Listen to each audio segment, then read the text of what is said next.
So I already did a video where I pretty much wrapped up and said goodbye for the year. I didn't think I'd upload again, but for anybody that's had a difficult year, I know that there are many of us.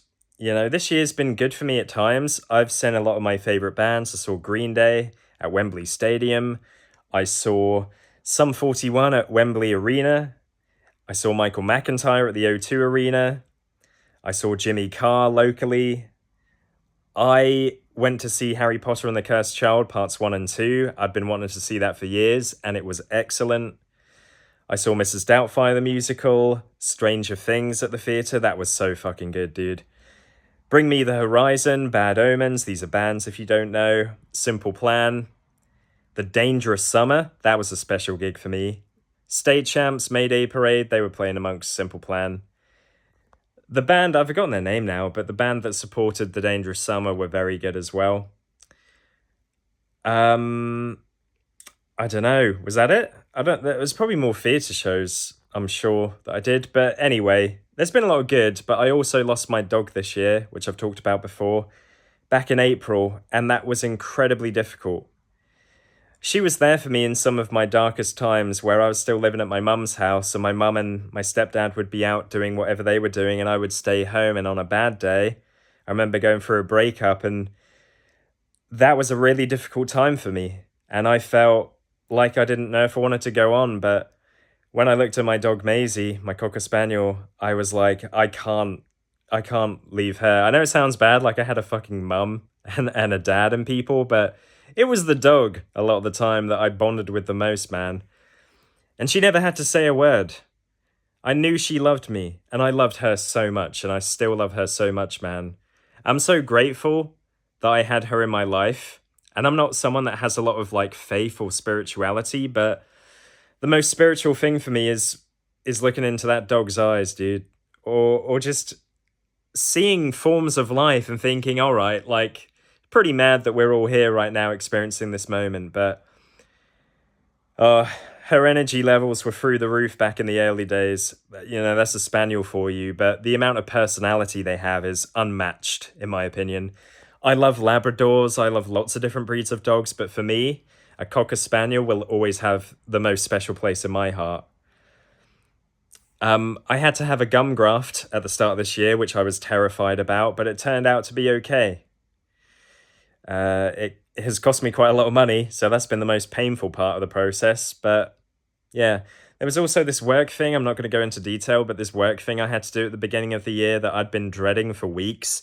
And it wasn't easy for me. It was incredibly hard. It was basically this work trip I had to go on. And I just felt very afraid of something. In the end, it was sort of okay. I mean, it was still stressful for me because I felt like I just was out of my element and uncomfortable. And I felt kind of ill for 2 days afterwards. But I guess I proved to my nervous system that even if I feel afraid, it doesn't mean I am going to die. Yeah, I think because of my dog dying and just those lulls you get in life where nothing's really happening, you're just going to work, living your everyday life, a bit bored, a bit like unmotivated.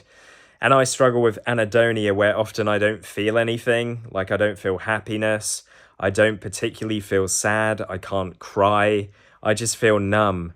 I feel like uninfused about everything, like, oh yeah, I used to like watching this show, but now I just feel like doing nothing because nothing's going to make me happy. During the worst of those days where I felt really detached from reality, derealization, this stuff that I've dealt with for years on and off, it was hard because I was like, my fucking dog died and like I can never replace her, and what am I doing right now? But the thing I would say if you've dealt with difficulty this year is change is unavoidable, and it kind of makes stuff special. If you think of somebody you love in your life, whether that's a partner, maybe your mum, maybe it is a dog or a pet, what makes it also special is one day you know they won't be here.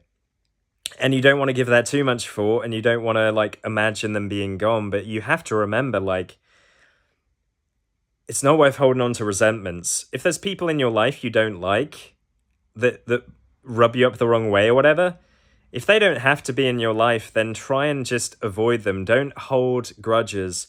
I spent far too much time last year feeling really angry towards this person who I just thought was a complete C word. But that guy was like not a factor in my life. I should never have given that guy power to influence how I felt. But it's difficult when you're sensitive or when you feel like there's injustice and someone's just being like unfair and cruel.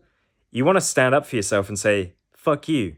But if you're a British person who's polite and you don't want to have conflict, you end up bottling a lot of that up. But all I would say is if you find yourself in that predicament, find a different way, a better way to deal with it. Vent to people if you have to, and then let it go. Scribble down an angry note about how much you hate this person, and then burn the note and let it go. Use the burning of the note as a symbol for this is going now. I'm done with this. I'm not going to keep feeling the same anger because it's not helpful. Anger can be helpful, I've realized, because it gives you this sort of determination. I'm going to prove this person wrong, or I'm going to smash a gym workout because I've just got this angry energy in me. It's not useful just to wallow in. So, yeah, I've learned a lot, I think, about emotions. I still struggle, though. But you have to sometimes reflect and be like, what can I take from this? What can I learn from this? Rather than just being reactive and like, oh, I hate this. I fucking hate this. This guy's a cunt. I did just say the C word, sorry. But, you got to let that go and say, all right, this guy might be a C word, but what can I learn about myself and how I deal with situations from this difficulty? But yeah, man, hopefully next year's good for you. Every day is different. Try not to kind of look at this whole year as, oh, it was good or bad. There were good and bad about it. And when there was bad, think about what you can be grateful for. Like losing my dog and be like, oh my God, I can't believe I'm never going to see her again. It's like, think of all the times I did get to see her. Think of all the times I got to enjoy with her. How amazing. And in the future think, oh, there's a lot of stress. Like for me, I'm like, oh God, like my finances are going to be a lot more stressful next year. My mortgage is like double what my rent is, but then I'm getting a lot more rooms. So it's just that I've been in a 1-bedroom for 8 years with the same landlord who didn't put the rent up that I've been quite lucky. But I will have to be more diligent with my spending. I will have to live more frugally, living off some fucking beans and rice. But hey, I don't mind beans and rice. I'll eat it sometimes. I'm sure it won't be that bad. Myself and Ellen, as I mentioned, went to see a lot of bands and theatre shows next year. I've got a couple more lined up for next year, but ultimately we've done a lot of that now. What I think we really need, because it's been a couple of years, is a holiday abroad in the sun for just a week to relax in the sun. Because when you live in England, you never know when you get in the sun, and I know I'm not getting it for a while. Not for 4 or 5 months till it gets a little bit nicer again. But that should time in well for me with the new house. I can sit out in my garden. I'm looking forward to it, dude. I really am. So try and plan a few things for next year, just across, like for me, I'm seeing Busted and McFly. I'm going to see War Horse at the theatre. What else am I seeing? The Book of Mormon, that's meant to be funny. It's like a musical written by the South Park guys. Kind of a piss take at religion, I think, which I'm fine with. And we'll see what else crops up. Once I know where I am financially in the early part of next year, I'll see if I can afford a holiday. But take care, guys. I wish you all the best. Goodbye.